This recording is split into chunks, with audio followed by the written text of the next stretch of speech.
జై శ్రీమన్నారాయణ. జితంతే స్తోత్రంలో 19వ శ్లోకం. భగవంతుడిని ప్రార్థన చేస్తున్నారు మునులు. తండ్రి, మా దగ్గర ఏ శక్తి లేదు, మమ్మల్ని అనుగ్రహించడానికి నీ దగ్గర ఒక శక్తి ఉంది. ఆ శక్తిని నేను గుర్తు చేస్తున్నాను, నన్ను అనుగ్రహించు అని ప్రార్థన చేశారు. ఒకసారి శ్లోకాన్ని అనుసంధానం చేసుకుందాం.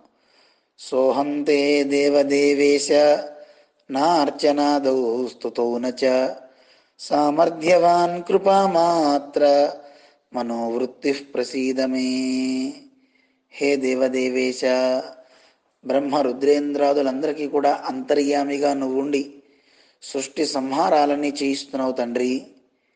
సోహం, మరి నాలో కూడా నువ్వు అంతర్యామిగా ఉన్నావు. కానీ నేను ఎలా ఉన్నానో తెలుసునా? నా హితాన్ని నేను తెలుసుకోలేకుండా ఉన్నాను. కారణం, లోపలున్న నిన్ను నేను అంగీకరించకపోవటం, నేనే గొప్పవాడినని స్వతంత్రించి అహంకరించటం. దానివల్ల నీ యొక్క జాడ నాకు తెలియటం లేదు.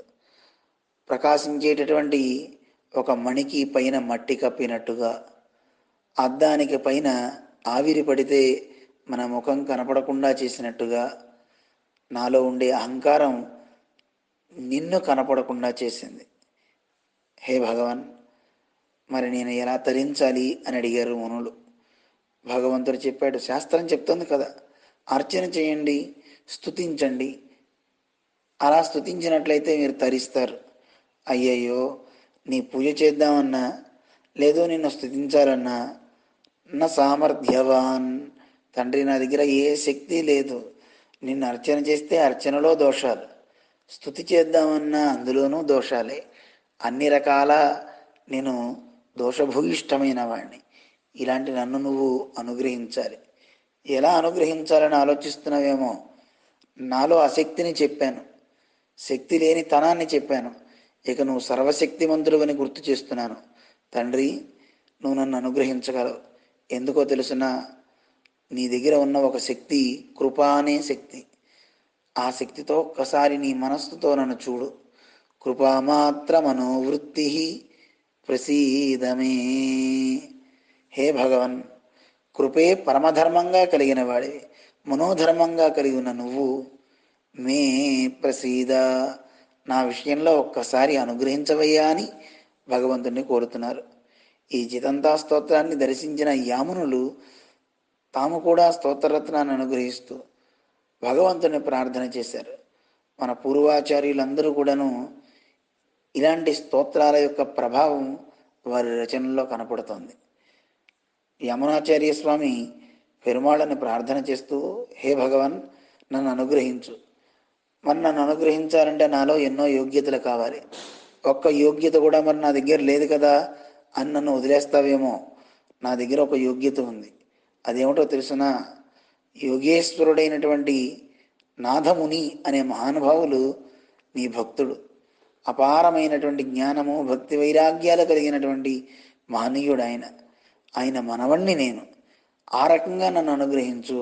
పితామహం నాథమునిం విలోక్య ప్రసీద మద్వృత్వం అచింతయిత్వ. నాలో ఉన్నటువంటి దుర్వృత్తిని మర్చిపో. వీడు ఇలాంటి వాడు అనేది కాకుండా పలానా వాడి మనవడు అని నువ్వు గుర్తించు. మా తాతగారు ఆయన పరమ భక్తుడు అన్నారట.